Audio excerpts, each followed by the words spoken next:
భద్రాద్రి కొత్తగూడెం జిల్లా గుండాల ఏజెన్సీలో ఆదివాసీ గిరిజన రైతుల కష్టాలు రోజురోజుకు పెరుగుతున్నాయి. యూరియా కోసం గంటల తరబడి క్యూ లైన్లో నిల్చోవాల్సిన పరిస్థితి వస్తుంది. 2-3 రోజుల తర్వాత టోకెన్లు ఇస్తున్నారు. ఇచ్చిన టోకెన్లకు కూడా సకాలంలో యూరియా అందించడం లేదని గిరిజన రైతులు ఆవేదన వ్యక్తం చేస్తున్నారు. పురుషులతో పాటు సమానంగా మహిళా రైతులు కూడా క్యూ లైన్లో నిల్చోవడంతో భద్రాద్రి కొత్తగూడెం జిల్లా గుండాల వ్యవసాయ సహకార సంఘం ఎరువుల గోదాం దగ్గర భారీ క్యూలు దర్శనమిస్తున్నాయి. టోకెన్ల కోసం ఎదురు చూస్తున్నామని, టోకెన్ వచ్చిన తర్వాత కూడా 2 రోజులకు కూడా 2-3 కట్టల యూరియా మాత్రమే ఇస్తున్నారంటూ రైతులు ఆవేదన వ్యక్తం చేస్తున్నారు. ఒక పక్క యూరియా కొరత లేదని ప్రభుత్వం బుకాయిస్తున్నప్పటికీ వాస్తవ పరిస్థితులు ఇందుకు భిన్నంగా ఉన్నాయి. యూరియా కట్టల కోసం గంటల తరబడి క్యూలను నిల్చుంటున్నామని రైతులు ఆవేదన వ్యక్తం చేస్తున్నారు. తక్షణమే ప్రభుత్వం స్పందించాలని, యూరియా కొరత తీర్చాలని డిమాండ్ చేస్తున్నారు.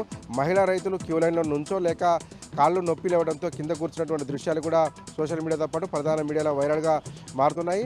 చాలా చోట్ల ఈ పరిస్థితులు ఉన్నాయని ఎన్ని రోజుల నుంచి చెప్తున్నప్పటికీ కూడా వ్యవసాయ శాఖ అధికారులు కావచ్చు, సంబంధిత శాఖ మంత్రి కావచ్చు ఇప్పటివరకు స్పందించలేదని చెప్తున్నారు. గుండాల వ్యాప్తంగా కూడా ఇదే పరిస్థితి ఉందని చెప్పి రైతులకు తక్షణమే సరిపడా యూరియా సరఫరా చేయాలని ఆదివాసీ గిరిజన రైతులు ప్రభుత్వాన్ని డిమాండ్ చేస్తున్నారు.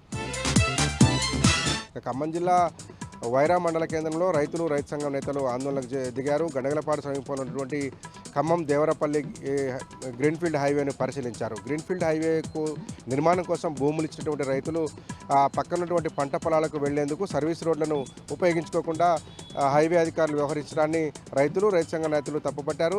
సర్వీస్ రోడ్ల నుంచి లింక్ రోడ్లు నిర్మిస్తే రైతులకు రాకపోకలకు అనువుగా ఉంటుందని ప్రభుత్వం దృష్టికి తీసుకొచ్చేటువంటి ప్రయత్నం చేశారు.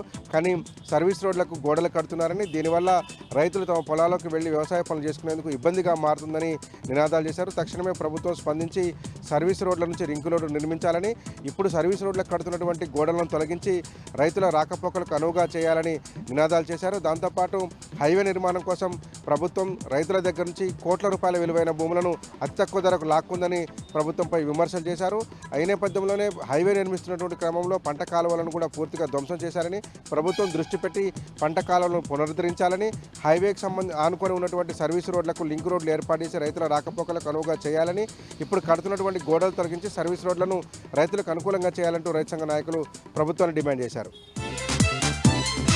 అర్హులైన పేదలందరికీ ఇందిరమ్మ ఇళ్లు కేటాయించాలని డిమాండ్ చేస్తూ వైరా మున్సిపాలిటీ ఎదుట నిరుపేదలు నిరసన కార్యక్రమాన్ని చేపట్టారు.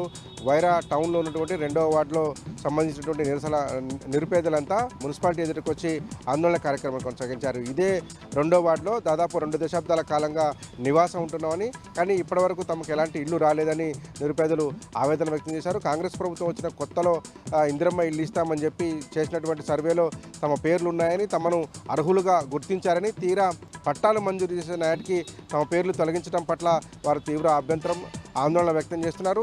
ఇప్పటికే ఇళ్లున్న వారికి ఇల్లు ఇచ్చారని, అనర్హులకు జాబితాలో చోటు కల్పించి ఇళ్ల పట్టాలు మంజూరు చేసినటువంటి ప్రభుత్వం అర్హులను పక్కన పెట్టిందంటూ నినాదాలు చేశారు. తక్షణమే అనర్హుల జాబితాలో తొలగించి అర్హులైనటువంటి లబ్ధిదారులకు మాత్రమే ఇందిరమ్మ ఇల్లు కేటాయించాలని, ప్రభుత్వం దీని మీద దృష్టి కేంద్రీకరించాలని డిమాండ్ చేస్తూ వైరా మున్సిపాలిటీ ఎదుట ఆందోళన కొనసాగించారు.